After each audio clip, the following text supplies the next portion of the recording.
Hi, everyone. Welcome to my second installment of my morning brief.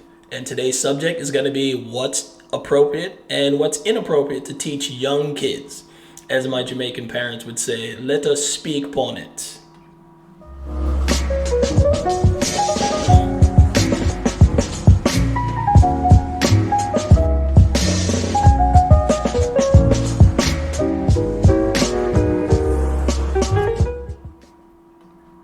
All right, folks, this is Keith. You know the routine. Welcome to the Ghetto Sapien channel. And like I said, we're going to talk about what's appropriate versus inappropriate to teach children.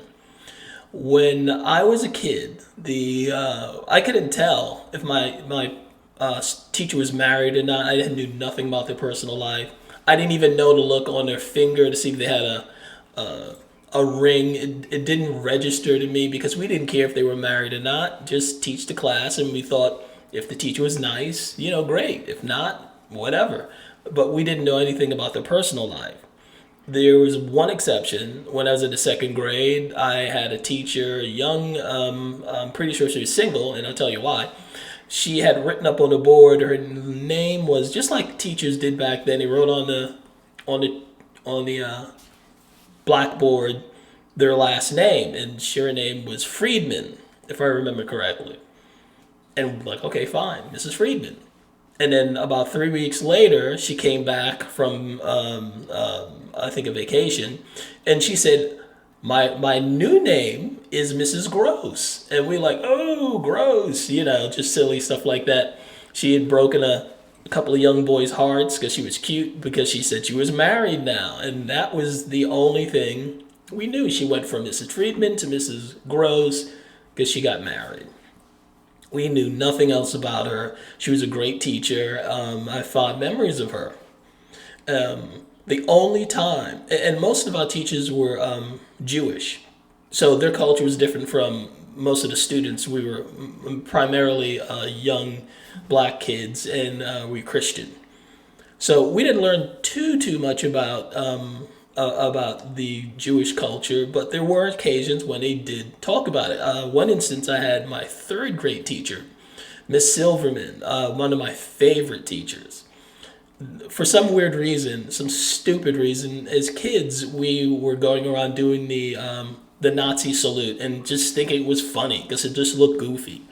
We had no idea that we were what our teacher had gone through because we didn't hear about the Holocaust in the third grade. They didn't teach it to us yet because they would teach you things at an appropriate point in your life. They teaching kids about concentration camps in the third grade is a bit much.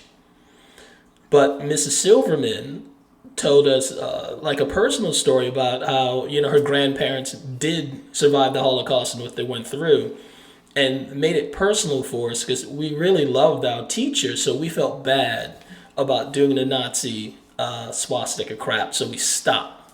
That was one of the few times that we had a teacher share anything about their personal life and their culture, and it made sense. It was appropriate at the time, and I see nothing wrong with that.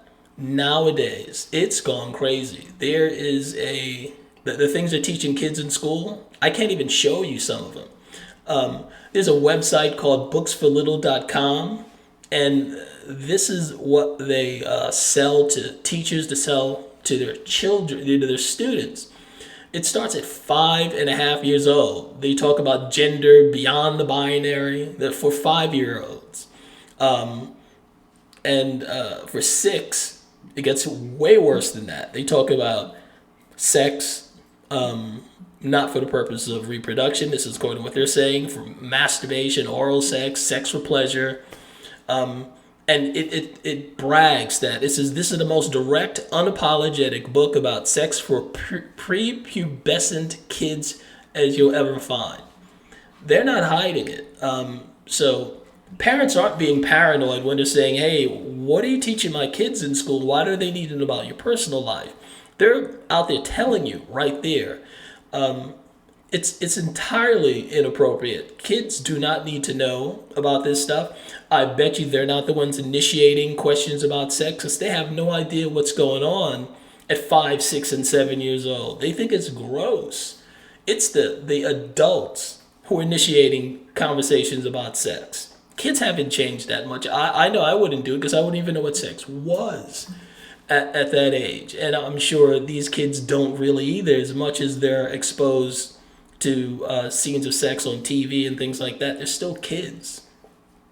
So I think it's just narcissistic adults who just want acceptance from children, or just they want to be acknowledged and I have no idea. I really, if I were a teacher and I, being a heterosexual male married to a woman with kids and all 9 yards, say if I wanted to teach the kids, my students, what I learned in Sunday, at church, they would deem it inappropriate. If I came in and said, hey, I had communion, then guess what I did on yesterday? I had communion.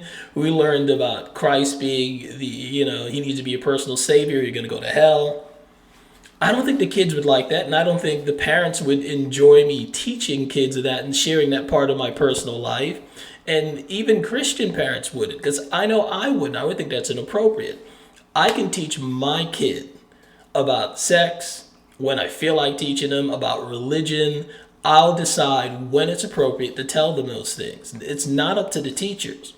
It's not like the schools are doing all that fantastic, that they knocked out science and history and reading and math so well that, hey, we could take on this crazy ass subject to teach kids. No, you can't even get the basics right in many of these school districts. Work on that. Stop trying to teach sex and gender, the madness, to young children.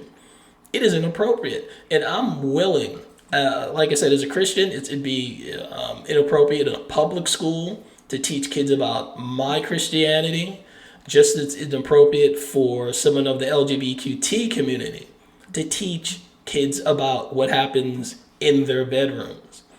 It's no one's business. And that's what it used to be. It used to be, it's none of your business. Keep the government out of my bedroom. Great. Keep my kids out too. They don't need to be there. Keep it to yourself. Teach, fine. Talk about, like you're in some sort of therapy session and you need to confess about whatever sex you're having. Wrong. That is inappropriate for children. Just as it would be if I started talking about Christianity or Islam, my personal feelings with that, with a 5 and 6 year old kid, and then on top of it, told them not to tell their parents. That's the other thing that's inappropriate, where you're having these conversations where they're telling you to hide it from the parent, because that starts breaking the bonds, the trust between parent and child, when you're saying you could trust me, but you can't trust your mom or dad with this information. Look, I go on and on about this. As you can see, I can run my mouth. But I'm going to stop here because I'm trying to keep it a morning brief. I failed at that. So anyway, that's all I got to say. I'd like to know your comments too. So comment, like, share, and subscribe.